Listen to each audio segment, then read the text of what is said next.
Hello YouTube, my name is Nero. Today we have some more Call of Duty World War II. Welcome back to the beta, ladies and gentlemen.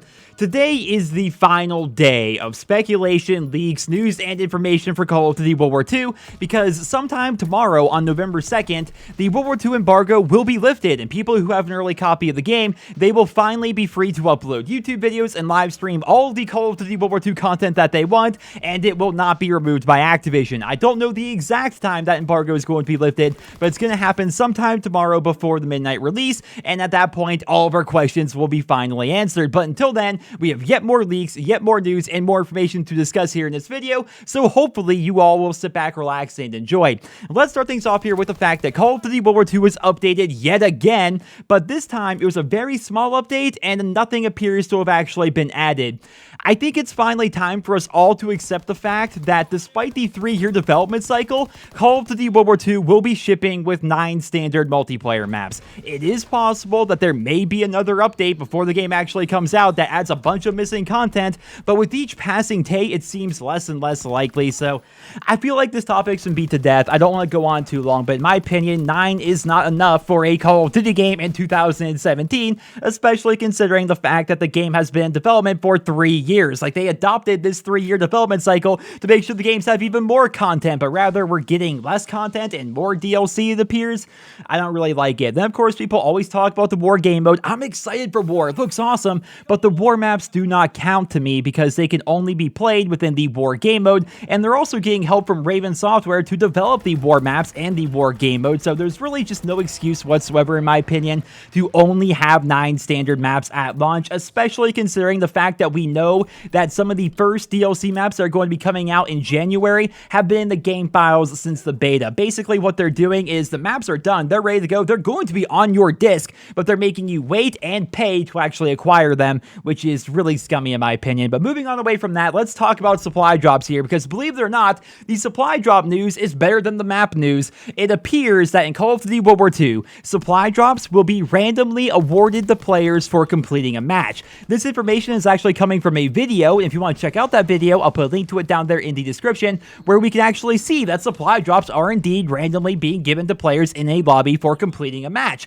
which I think is actually good because 1, it gives people free supply drops, but 2, it also encourages people not to rage quit and stick around even in a losing effort. Up until now, there's never really been an incentive whatsoever to stick through a match, right? What are you going to do, lose your match bonus? Who cares, right? That's why people rage quit all the time.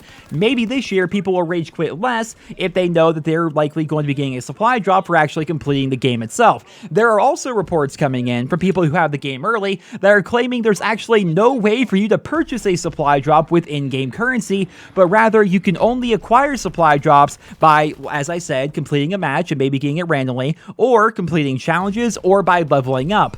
This sort of reminds me of the Advanced Warfare supply drop system, which was actually pretty good. Remember back in Advanced Warfare how they basically just threw supply drops at you at every turn? It looks like that's going to be what we're seeing in Call of Duty World War II, while at the same time they are also going to be having the crafting system that we see in Modern Warfare Remastered. So this actually looks to be probably the most consumer-friendly supply drop model we've seen so far, until, of course, Activision ruins it by adding weapons to supply drops. But right now, anyway, it looks pretty good, and people who have the game early are saying that you get a ridiculous amount of supply drops as compared to previous years, right? You get like 4 of them an hour or something like that, is one quote I saw, which is a lot compared to what we've seen previously. So we're going to have to see, but right now, anyway, guys, it looks like the supply drop model this year is better than previous years, which is definitely a step in the right direction for Call of Duty World War II.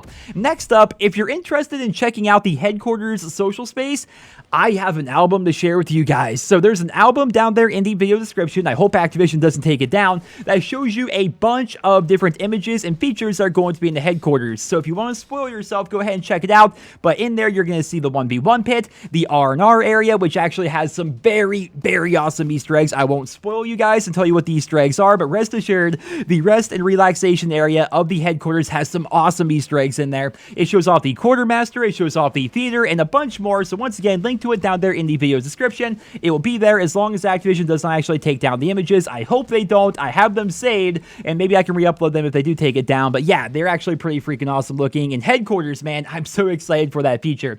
Next up, how much do you guys like weapon customization? Because it appears that paint jobs are actually going to be returning for Call of Duty World War II. This has actually caused some slight controversy among fans because some are happy that the feature is returning. People can do some really cool things with the paint job feature that we saw back in Black Ops 3, but at the same time, others are upset that players are going to be able to make their weapons look goofy and unrealistic because that completely defeats the entire purpose of Sledgehammer Games keeping variants and camos thematically appropriate. We're yet to see the full extent of what paint jobs are actually going to be, but my prediction is it's not going to be a very big deal. Paint jobs were super rare even in Black Ops 3 because few people actually bothered to utilize the feature, and those that did oftentimes put a lot of effort into making their weapon look really awesome. I should also make it very clear that paint jobs are going to be a feature in the game, but it says currently coming soon, so we don't know the exact date that they're going to become available. It's actually quite possible that paint jobs will not be available at launch, but they will be a feature further on down the line. We're going to actually have to see how that's going to play out. Next up, if you're interested in learning more about the game modes and the rule sets of Call of Duty World War II, I have another album down there in the description for you guys to go ahead and check out, which will show you the rules for every single game mode in the game, including the different rules and objectives for the war maps themselves. So if you're somebody that wants to know, for example, what the plant and defuse times are going to be in Search and Destroy, check out the link down there in the video's description. And if you're wondering, 5-second plant, 7.5-second defuse, more information like that can be found down there in the description. Finally, Sledgehammer Games appears to have reverted their previous changes to the domination scoring system, and in my opinion, I'm just one guy, but in my opinion, I don't think it's a really good idea. So here's a bit of a history lesson for those that did not play the beta.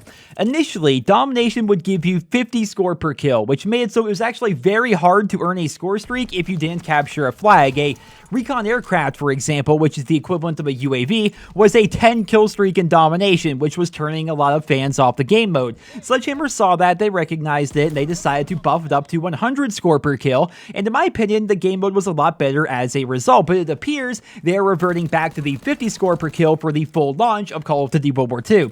Some people really hate that, and other people like it, and I understand why they like it, because they want the game mode to be about capturing flags and playing the objective, and believe me, guys, nobody wants people playing the objective harder than me. Like, I am somebody who fought tooth and nail to get an 83% win rate in Modern Warfare Remastered. I play the objective hard, and I always want to win, but I really do feel as though we need to have 100 score per kill, or maybe even 75 score per kill in domination, because otherwise, the game mode is going to be slow, it's going to be boring, and worst of all, it's going to have a major snowball effect, right? So the team that gets the flags right away, right, they get their back flag and they capture B, that team has a major advantage right there from the start, right? Because they have a bunch of score and they're going to be earning even more score by defending their flags, right? Whereas the other team that maybe lost the initial fight, they have to fight a very tough uphill battle because not only do their opponents have more score than them and are earning more score by the nature that they're actually getting defend points, but you don't have any score streaks to actually back you up. Even if you go on a tear, a 10 kill streak, all that gets you is a UAV. So in my opinion, if they want the game mode to be more interesting and in fact more balanced for more people, they need to give you more points for killing. I understand where people are coming from. They want people to play the objective, and that's definitely going to be part of it. Like, if you want to earn score streaks easily, the best way to do it is still to capture flags and defend flags and stuff like that. But this way, it gives people another avenue to actually earn score streaks, which can actually make the game mode more competitive, at least in my opinion, because otherwise, you may find yourself in a situation where the other team has flags, and you can't take the flags because you have no score streaks, but you can't earn any score streaks because you can't take any flags. It's a real catch-22 in my opinion. But of course, I'd love to hear what you guys think down there in the comment section below. I'm not here to say that I'm right and other people are wrong. I just want to give you guys my opinion on some news that's happening to Call of Duty World War II. But ladies and gentlemen, that's all we have here today in this video. I hope you all enjoyed it. Let me know your thoughts down there in the comment section below. And tomorrow is the big day where videos and live streams are going to start popping up for Call of Duty World War II, and Activision won't be able to do anything about it. And I don't want to promise anything, but I may be getting an early copy of the game tomorrow, which will allow me to actually post my own footage of the full version of Call of Duty World War II tomorrow afternoon/evening. But if you guys know my sleep/upload schedule, who knows, it might be 3 in the morning for all I know. I really need to work on this schedule, but I've also been thinking, why fix my sleep schedule when COD WWII is coming out soon? What's the point, right? So I hope you guys all enjoyed the video. As you can tell, I'm very excited for this game. It's been a long time since I've been this excited for a brand new Call of Duty game. I was really excited last year for Modern Warfare Remastered because I love COD 4. I started with COD 4. It was a big deal for me, but in terms of a new Call of Duty game, I haven't been this excited probably since the original Black Ops, which, as you guys know, is my favorite Call of Duty game in the entire series. So I think it's going to be a great year for Call of Duty. But of course, time will tell. Ladies and gentlemen, thank you all so much for tuning in today. And apologies for the gameplay. I know you guys have probably seen this footage before, but I am completely and utterly out of beta footage to share with you guys that would actually be new. I've shown you guys every proper gameplay, every big streak, every multi-kill, like everything I did in the beta you guys have seen in my videos. So as we get closer to the official launch here, I've had to reuse some footage, but hopefully you guys enjoyed it nonetheless. But again, I'll catch you guys with another video tomorrow. Thank you all so much for listening, and I hope you guys all have a wonderful day.